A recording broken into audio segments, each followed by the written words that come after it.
What do you think is going to be the long-term effect here? Is there a danger that these oyster beds may not regenerate for a number of years, or what is the time frame we're talking about? I mean, I've been doing it for 23 years, and I've seen areas not come back, you know, for about 20 years, about 10 years. I mean, some places have never came back from, you know, certain things have affected it, like the water and, you know, climate and what you know, the beds covering up with mud, you know, certain stuff before. But this oil and this dispersant they spread out there, nobody knows what it might do. I mean, it just might, you know, what if they find something wrong?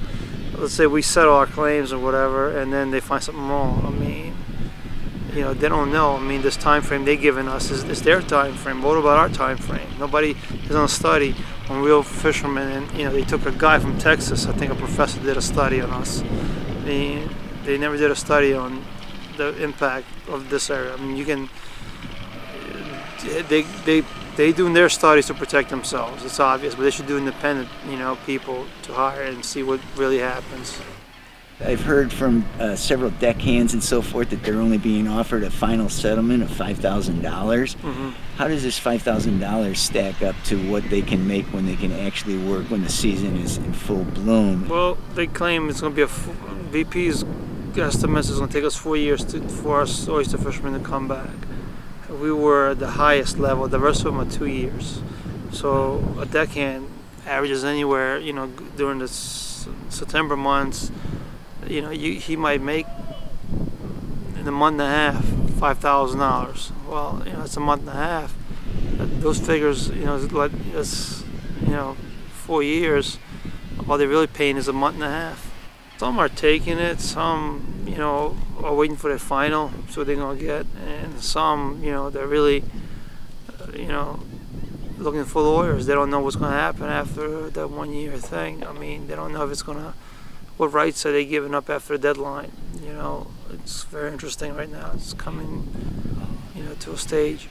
Are you feeling stress? Are you feeling, are your neighbors feeling stressed? I've heard people have to take Xanax and Prozac just to be able to function. Yes, I mean, people are drinking too. I mean, more than they used to be. I mean, they just have nothing to do. I mean, I keep myself busy. I come do some repairs on my boats and keep them going. And it just, you know, I'm thinking, what am I putting money in these boats for right now when I can't go to work tomorrow or the next day or the next month? You know, I have been waiting since April to go to work and I haven't gone. And right now, it's just people are just getting desperate. I mean, they're sitting home, you know, not doing anything. It's just, you know, it's sad. People that were normal before. I mean, you know, you do lose a lot of sleep. I mean, your stress and, you know, you're not compensated for that. I mean, the only thing they compensate is for lost wages. I mean, we have leases. They don't want to admit to, you know, what, you know, they right now they're admitting they might have to pay something, but they're not throwing that out there. They just, right now, they just want to get this over with, and, you know, certain things, the way they got it formulated, I mean, it's, you damned if you do and you damned if you don't do anything with them. I mean, you don't know, you know. So how much would you say that by not working now and, you know, say you could be oystering, how much a month are you actually losing, you know, from your former income? When you were working? I mean, I'm losing a lot. 2009 was one of my best years.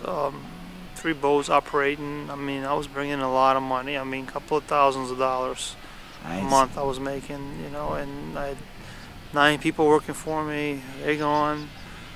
It's just, you know, it's just, how you gonna get that back? I mean, they had to go find other things to do. It's just, you know, it's not hard. It's hard to train people. I mean, I'm out of shape. I haven't thrown in my dredges or drove on these boats in a while. And it's like, you know, I like to go be on the water. I mean, the longest I ever worked was 4 months after Katrina. And this is right now going on 10 months. And the 4 months after Katrina, my boats were stuck in the canal, and we had to dig them out to get them out on our own. And once I got to free water, when I get back to this marina, away from the canal that I was stuck in, it felt very rejuvenating.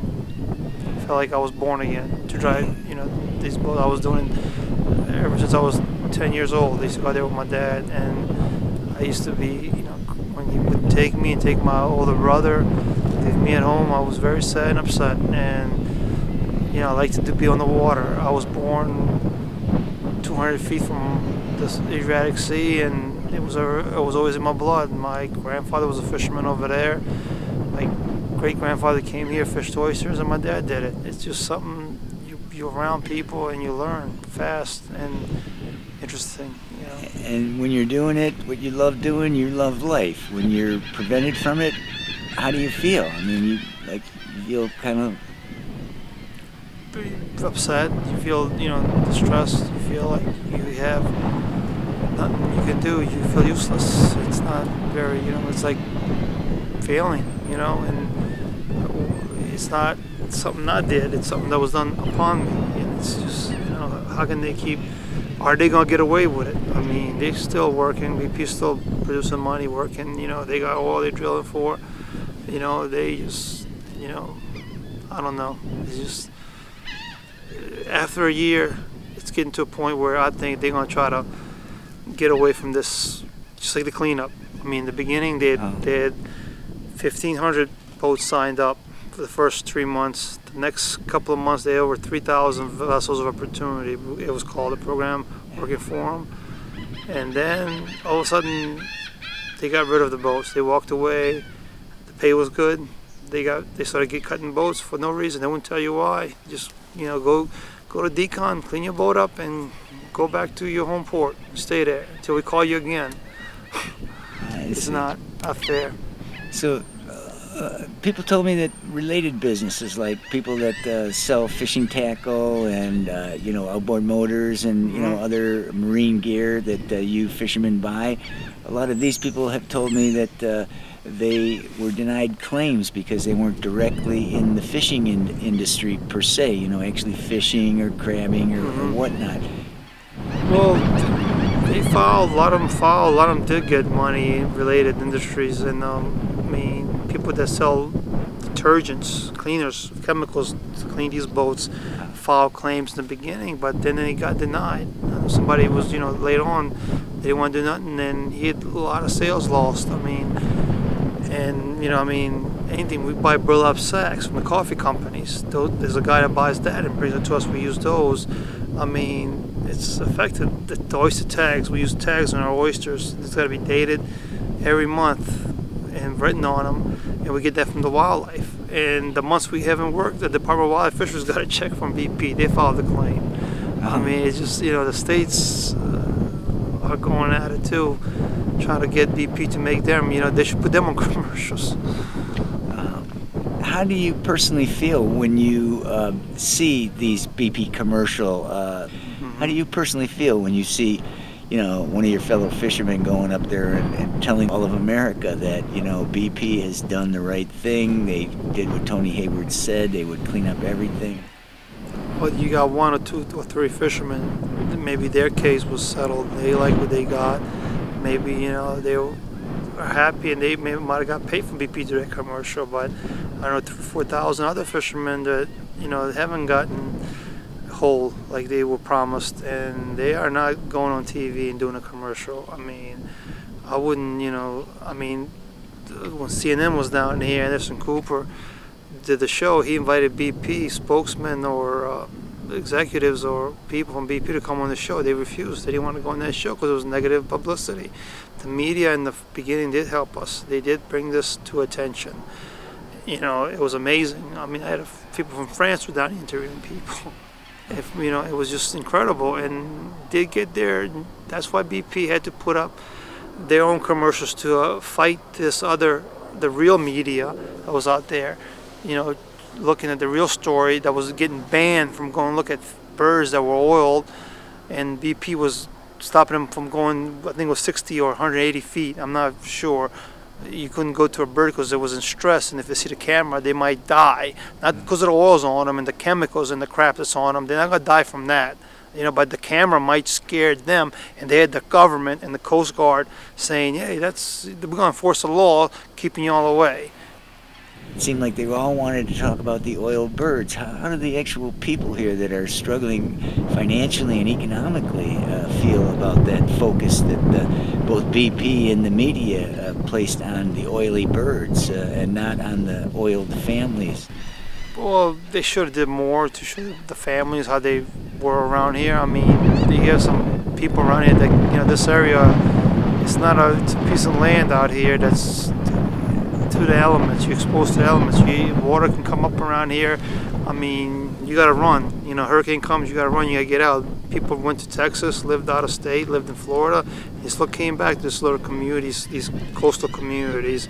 I mean, you have people from the Canary Islands ancestry up in the north, Hopedale, Shell Beach, and Delacroix, and they have been there for 500 years, 400 years in that area, and they just, you know, my people from Croatia have been coming here since the 1860s, you know, and it's not, you know, it's very interesting how they come here and stay here and do this kind of work, and it should have been more focused, you know, on their flight here and how they came back. I mean, this place after Katrina, like a nuclear bomb blew up in this area. I mean, it was the 75 miles of destruction up and down that river. I mean, it was just chaotic. It was out of control. And people came back for what? Now, what they have to do? I mean, this area is dependent on commercial fishing. I mean, there's too many plants, factories around here. People can always, you know, I do it, 100% of my income is commercial fishing. Other people do it, you know, on the side too, and they do this, they like it, they enjoy themselves. It's, you know, I mean, it's kind of harsh, the environment out there, but you like to go out there. This claims process. Do you feel this is a cynical tactic? It should be more controlled. I think the government said in the beginning they will hold BP responsible and they will make it right. BP said they will make it right, and the government put BP at fault for this. And the government has not done much to make BP honest. You know, the media has did a lot for us getting the attention focused on us, and the longer this goes, I don't think we'll have that focus anymore. I think BP can start walking away like they have been doing the last couple of months of this process. They have not made it right like they promised on these commercials. I mean, you know, they spend this money on these commercials to make themselves look good so they can keep on working and keep them, you know, functionable. It's like a survival mode. They are in high gear to make themselves look good so they can keep their, I mean, people were not going to buy their fuel from their gas stations in the beginning. They were so pissed off at them, and now it's just, you know, they had to clean their image up. And you know, you can't sink oil out there and say it's gone, and you can't, you know, it's just like sweeping something under the rug. I mean, it's Mickey Mouse crap. I mean, it's not, you know, it's not fair. You know what they did to the environment without doing studies. It's like, you know, they avoided studies. Right. It sounds like. Yes, they avoided the studies. They didn't, you know, this person they used is banned in their own country, and they used it on us. I mean, it's like they cannot treat us. It's wrong for them to work here in this country, drill for oil, and treat us like a third world country. You know, they have to be held responsible. And who's going to do that? Can their money and their tactics, you know, make that favorable towards them, or can it be stopped? I mean, who's going to stop them? I mean, they're more concerned about their image because the way they look, it's all about their stocks. If they keep them up, keep them going, you know, they cannot take, you know, financials, you know, downfalls. You know, they got to keep going. They got to make themselves look good, and it's just, you know, it's like, you know, they were put in the forefront of this to control it and to take care of it, but nobody's questioning them. Nobody but the media has put certain things, issues towards them, and you know, they have ignored it. You know, they should have, you know, the government should have stepped in on them more than they could have. But, you know, I don't know. I mean, some questions I cannot answer.